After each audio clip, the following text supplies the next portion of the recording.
नीतीश कुमार को महागठबंधन में वापस आने का निमंत्रण लगातार राष्ट्रीय जनता दल की तरफ से दिया जा रहा है।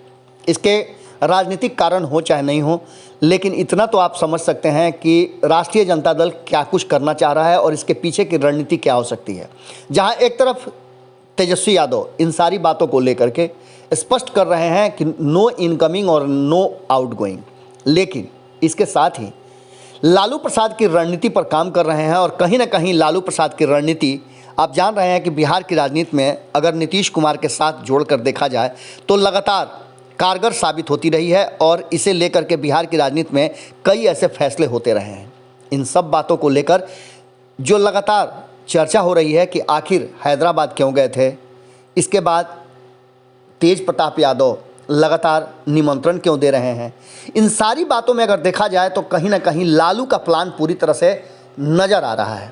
दिल्ली में कहा जा रहा है कि परिवार को बुलाया गया है और महाजुटान हो रहा है। इसके ठीक पहले तेजस्वी यादव हैदराबाद गए थे, चार्टर प्लेन से गए थे और वहाँ से जब बाहर आए तो कोई भी नहीं बता पा रहा था कि क्या कुछ होना है। लेकिन हमने ढूंढ निकाला है कि आखिर इस महाजुटान जो दिल्ली में लालू प्रसाद के यहाँ होने वाला है उसके पीछे की रणनीति क्या है और हैदराबाद जाने का कारण क्या है। इन सारी मुद्दों पर हमारी बातचीत हुई है मृत्युंजय तिवारी, जो कि राष्ट्रीय जनता दल के प्रवक्ता हैं और तेजस्वी यादव के कहा जाता है कि बहुत करीब हैं। अब इस पूरे मामले पर क्या कुछ कहा है उन्होंने और क्या कुछ है खरमास के बाद का मामला, आप खुद देखिए। और दिल्ली में महाजुटान का सुनिए क्या कुछ हुई हमारे साथ बातचीत मृत्युंजय तिवारी के साथ। कि बार बार आप लोग बता रहे थे कि खरमास बाद खेला होगा, खरमास बाद खेला होगा, और अचानक से खरमास के ठीक पहले तेजस्वी यादव पूरे परिवार के साथ दिल्ली चले गए। अब कैसे खेला होगा? ये खरमास के बाद खेला होने का मतलब कोई शुभ कार्य तो माना जाता है ना हम लोग में कि खरमास के बाद होता है। जी, जी। तो खेला तो हम खरमास में भी कर सकते हैं। जी देखिए, जिस खेला की बात आप लोग कयास लगा रहे हैं वो खेला किसी भी समय एक जागरूक राजनीतिक दल, जी जिसको जनता का अपार समर्थन है, सबसे बड़ा ताकत है विधान सदन में, जी, वो तो वाजिब उसका अधिकार बनता है ना, वो जागरूक होकर के जनता के मुद्दों पर सरकार को हर समय आईना दिखाए। और सरकार की नैया डगमगा रही है, आप लोग भी देख रहे हैं। आखिर सबकी नीतियां अलग अलग है, सब लोग आपस में लड़ झगड़ रहे हैं, नूरा कुश्ती कर रहे हैं। तो हम चुपचाप इस तरह से बिहार की बदहाली तेजस्वी जी नहीं देख सकते हैं। जी। लेकिन हमारा सत्ता प्राथमिकता नहीं है, हमारे लिए चिंता है जनता। तो जनता के लिए हम कुछ भी करेंगे। वैसे भी लोहिया जी ने कहा जिंदा कौम 5 वर्षों तक इंतजार नहीं करता।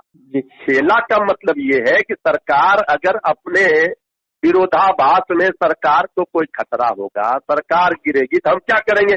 चंडी पाठ।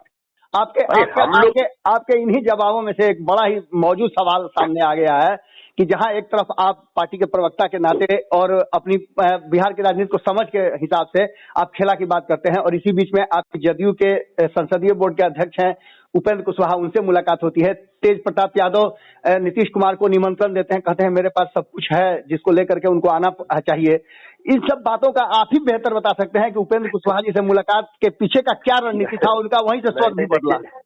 देखिए, कुछ बात तो सवाल उठता है कि जिस दिन मुलाकात हुई इस दिन हमने भी और आदरणीय उपेंद्र कुशवाहा जी ने भी यह स्पष्ट कर दिया कि ये बिल्कुल ही निजी मुलाकात, व्यक्तिगत मुलाकात है, इसके कोई राजनीतिक मायने नहीं निकाले जाने चाहिए। व्यक्तिगत संबंध होते हैं लोगों के, वैसे भी हम खेल कुछ खिलाड़ियों के अध्यक्ष भी हैं, उस सब चीजों को लेकर के भी हमारा सबसे संबंध है। लेकिन एक बात तो तय है कि जिस समय ये जाति जनगणना को लेकर विशेष राज्य के दर्जे पर आदरणीय हमारे माननीय प्रदेश अध्यक्ष जगदाव बाबू ने प्रेस कॉन्फ्रेंस करके ये बात कही कि नीतीश कुमार जी अपने फैसले पर अडिग रहे, वो बीजेपी के विरोध से डरे नहीं। तो सबसे पहले उपेंद्र कुशवाहा जी ने धन्यवाद किया था। वो हम लोगों के जो मांग है उस पर बीजेपी पर भी वो लगातार मुखर रहे हैं। तो राजनीतिक दल के दो लोग बैठते हैं, मिलते हैं, तो स्वाभाविक है राजनीतिक बातें होती है। लेकिन उस मुलाकात के कोई मायने नहीं निकाले जाने चाहिए। ये मुलाकात विशुद्ध रूप से व्यक्तिगत थे। चलिए इतना तो तय है मित्र जी कि आप प्रखर प्रवक्ता हैं और राजनीति को अच्छी तरह से पकड़ के रखते हैं।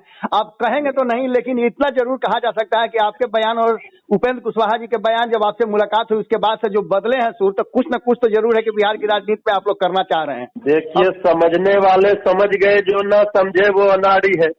चलिए, अब सरकार की नैया डगमगा रही है तो हम भी चुपचाप से देखेंगे नहीं, हम बिहार की भलाई के लिए कुछ भी इसका करेंगे। मतलब आपने इशारों में बहुत कुछ कह दिया। बहुत बहुत धन्यवाद आपका। धन्यवाद। अगर ये वीडियो पसंद आई और वह बिहार के राजनीति और बिहारियत से सरोकार रखेनी तो सब्सक्राइब बटन दबा के चैनल के सब्सक्राइब कर ली। ओजे एगो घंटी बा, ओकरा बटन दबा देला से कुल सटीक और मारक खबर रुआ मुफ्त में मिल जाई। अगर रुआ पत्रकारिता के हमनी के नया प्रयोग में सहयोग कर चाहतानी तो ज्वाइन बटन दबा दी।